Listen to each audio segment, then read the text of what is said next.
Assalamualaikum warahmatullahi wabarakatuh. Waalaikumsalam warahmatullahi wabarakatuh.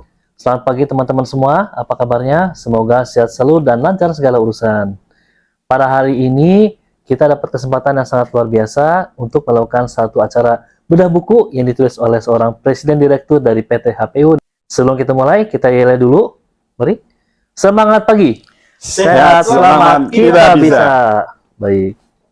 Sebelum masuk ke sesi berikutnya, perkenalkan saya dengan Dr. Huzara Bani sebagai dokter perusahaan dan dokter di Head Office PT HPU dan HPMU. Baik, rekan-rekan semua, pada kesempatan yang sangat berbahagia ini dan luar biasa ini dan sangat inspiratif, sebelum masuk ke acara utama, saya akan memperkenalkan dulu biografi singkat dari Pak Karis. Mohon izin Pak. Silakan.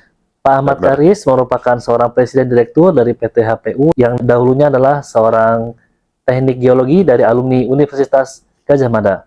Kemudian bekerja di perusahaan ternama seperti United Tractors, PT Buma, PT Mama, dan terakhir di PT HPU dan HPMU. Beliau memiliki karya sangat luar biasa, menulis buku. Pada sesi kali ini, kita akan membahas terfokus pada terus berkarya dengan pola hidup sehat. Baik, begitu Pak. Oke Pak, selamat siang Pak Karis. Siang. Apa kabar Pak? Alhamdulillah. Ya, gimana kabarnya? Sehat Pak ya? Oke. Ya. Baik Pak, dari semua perjalanan ini saya lihat Pak Karis walaupun sebagai seorang direksi, tapi Pak Karis juga fokus mengenai kesehatan. Ya.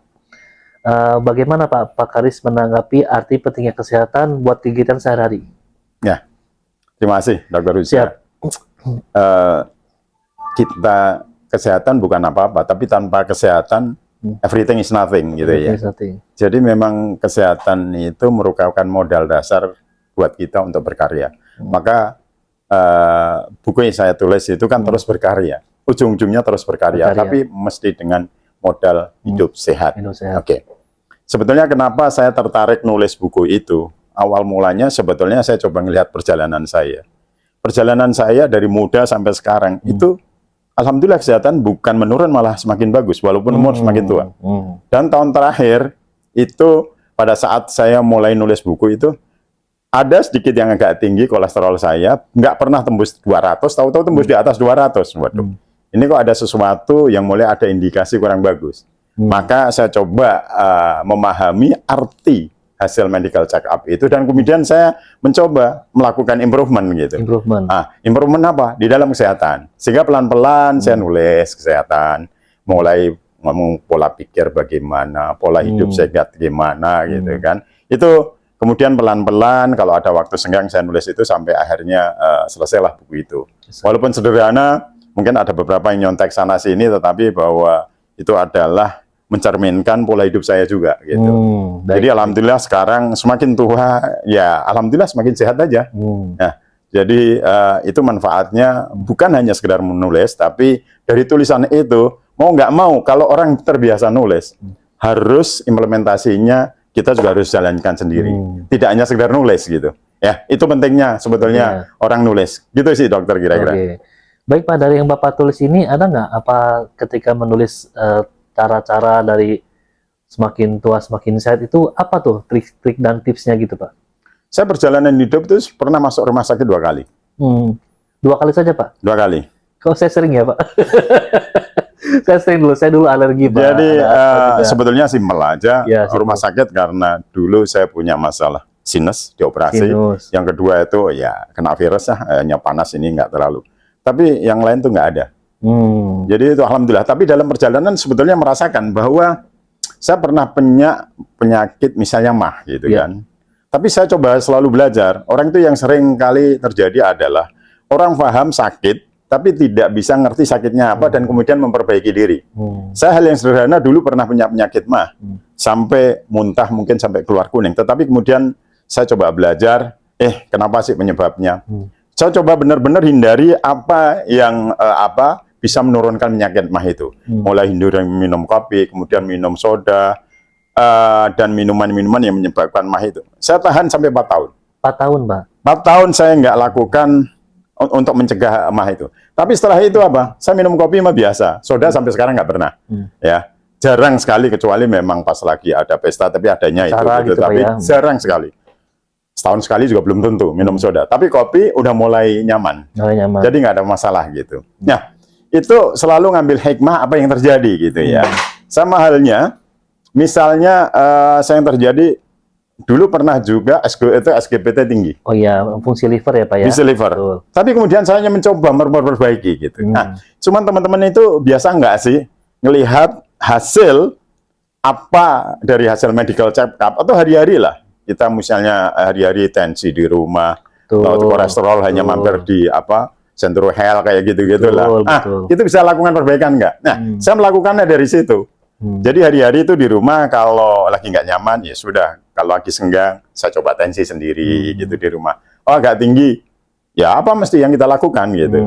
Saya iseng-iseng aja bangun tidur, ukur tensi. Kemarin pas jogging misalnya hari Sabtu Minggu, habis jogging, oh tensi, oh bagus ya sudah gitu. Tetapi itulah perjalanan bagaimana kontrol kesehatan gitu. Bukan hanya sekedar setelah medical check up. Kelamaan betul ya. Jadi hari-hari itu bisa dilakukan, monthly juga dilakukan, tapi yang sederhana-sederhana aja. Saya kira gitu, Dr. Riza. Jadi perjalanan untuk mencapai kesehatan itu menahan 4 tahun Pak ya, tidak minum kopi, tidak minum soda gitu ya Pak ya. Itu waktu mah. Tapi saya proses perjalanan waktu masuk HPU, HPMU, berat badan saya masih 73-74. 73-74. Hari ini cuma 65, dokter sudah tahu sendiri. Betul, saya yang timbang kemarin. Artinya apa? Saya body mass index saya turun signifikan. Sekarang cuma 24. 24, ya ideal itu Pak, betul. Umur sekarang kan wajar aja gitu. Dokter nggak tahu kalau dokter. Saya kira perlu diet juga Pak ya. Betul, Pak ya. Baik Pak, jadi berdasarkan dari buku yang Bapak tulis ya, menurut pandangan Pak Kari sendiri secara umum, bagaimana orang Indonesia itu memahami arti kesehatan, khususnya secara khusus insan HPU HPMU dalam mengerti kesehatan Pak? Teman-teman tuh sebetulnya sehat ngerti bahwa minum misalnya soda kurang bagus gitu kan. Minum yang gula tinggi kurang bagus. Tapi sering orang nggak lakukan perbaikan, tidak mencegah. Tapi menurut saya pemahaman itu ngerti. Tapi eksekusinya, implementasi bagaimana memperbaikinya itu agak kurang. Oh iya betul. Termasuk teman-teman misalnya sekarang pada posisi BMI-nya tinggi gitu ya. Harusnya udah mulai diet nih. Ngurangi nasi, ngurangi minum manis. Tapi tetap aja dijalanin. Oh gitu ya Pak. Nah, itu nggak mudah memang. Karena memang perlu perjuangan yang bukan hanya pemahaman, tetapi implementasi itu perlu effort yang lebih gitu. Sama halnya saya lah, dulu asal mulanya juga nggak puasa Senin Kemis, tapi memang itu perintah agama puasa. Betul. Ya, kalau Anda mau sehat, sumu tasihu gitu kan. Ya, betul. Jadi puasa itu membawa sehat. Maka kemudian saya ada beberapa teman-teman di sini puasa Senin Kemis. Dan itu bisa mengontrol kesehatan cukup signifikan. Signifikan ya Pak ya, betul. Nah, kemudian Pak ya, saya juga membaca buku Bapak mengenai terus berkarya dengan pola hidup sehat Pak. Saya mendapati banyak sekali kutipan-kutipan baik dari buku internasional ataupun jurnal dan bahkan agama. Nah, bagaimana pandangan Pak Karis menggabungkan resep antara kesehatan dan agama Pak agar berjalan secara signifikan ataupun selaras?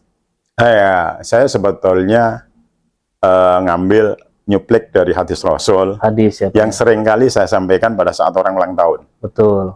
Ya, jadi apa sih bunyi hadisnya? Khairun nas man tola umuruhu wa hasuna amaluhu wa syarrun nas man tola umuruhu wa syarru amaluhu.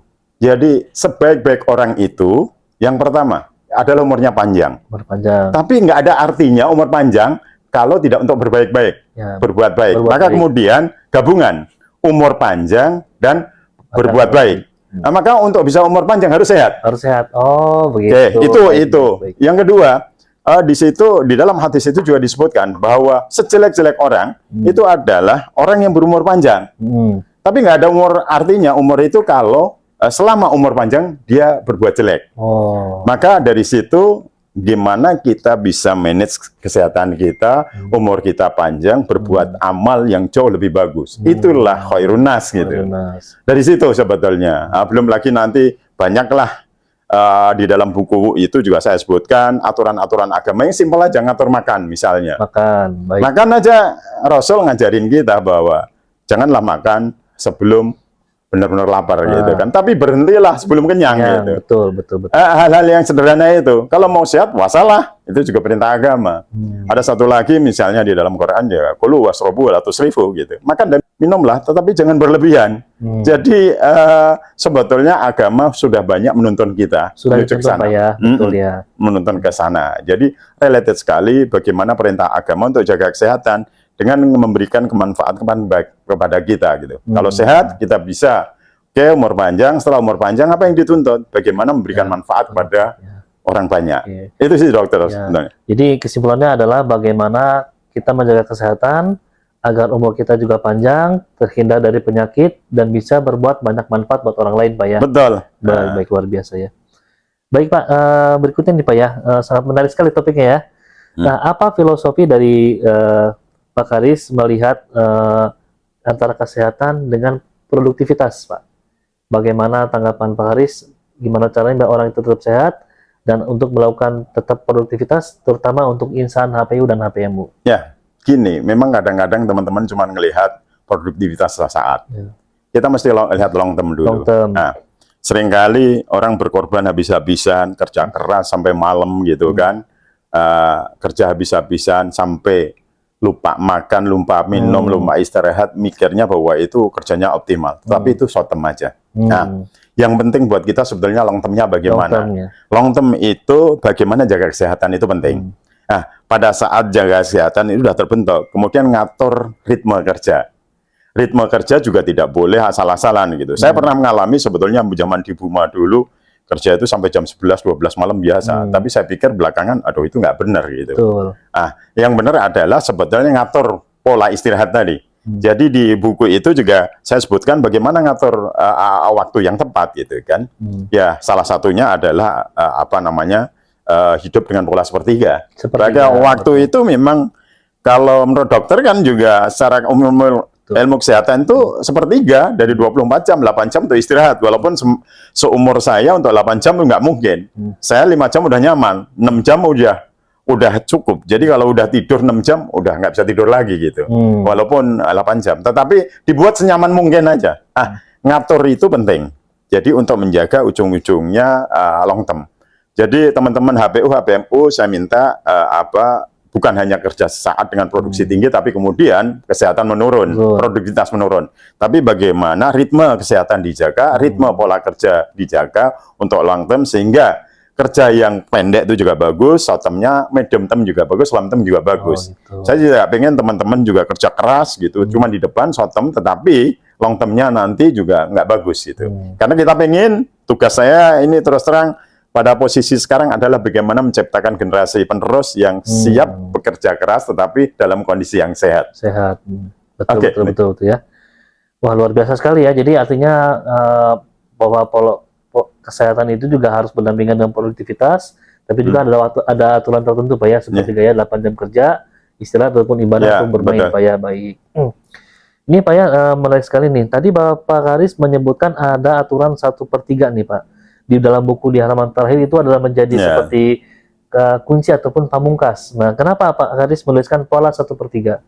Sebetulnya angka 1/3 itu sering dipakai di dalam agama atau hal-hal lain ya. Tetapi saya melihat sebetulnya sesuatu yang simpel aja. Untuk panduan sederhana, tidak ada sesuatu yang istimewa gitu. Banyak hal yang sederhana dari kata-kata 1/3. Hal yang sederhana.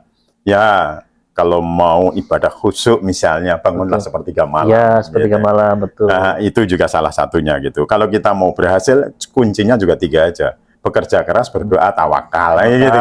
Oke. Kemudian ngatur waktu tadi ya 1/3 untuk istirahat, 1/3 bekerja, 1/3 untuk beribadah, sosialisasi segala macam. Kemudian yang sederhana tadi untuk kesehatan. Ya. Mulai makan itu atur perut. Ini yang sering tidak terjadi. Perut itu sebetulnya isinya harus 3 bagian. 3 bagian. 1 zat padat, 1/3 adalah zat cair, 1/3 adalah udara. Yang seringkali udara dikosongin nih.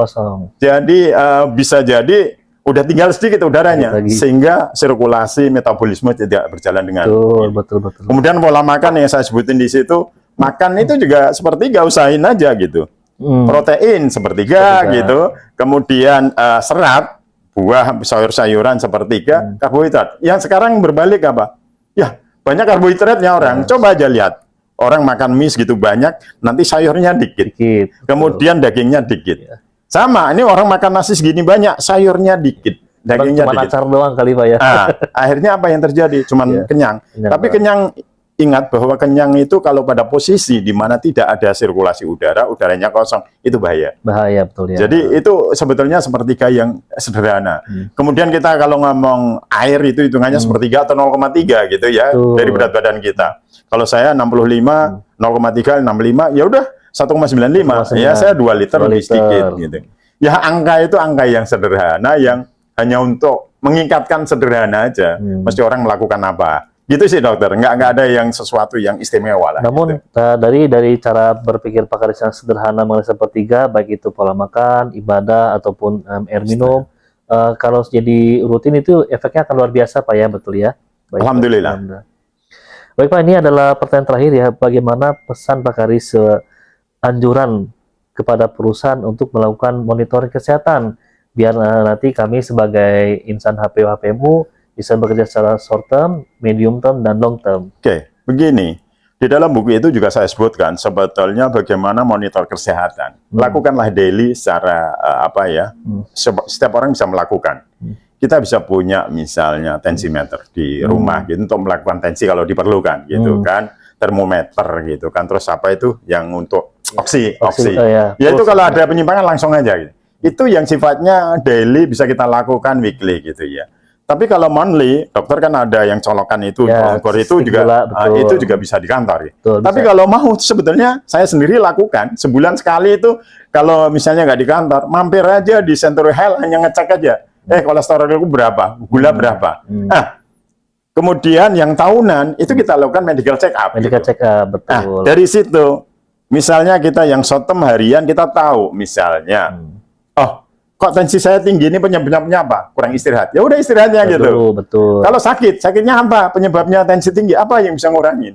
Kalau udah tensi tinggi secara konsisten, apakah minum obat? Atau menurunin dengan cara misalnya minum timun.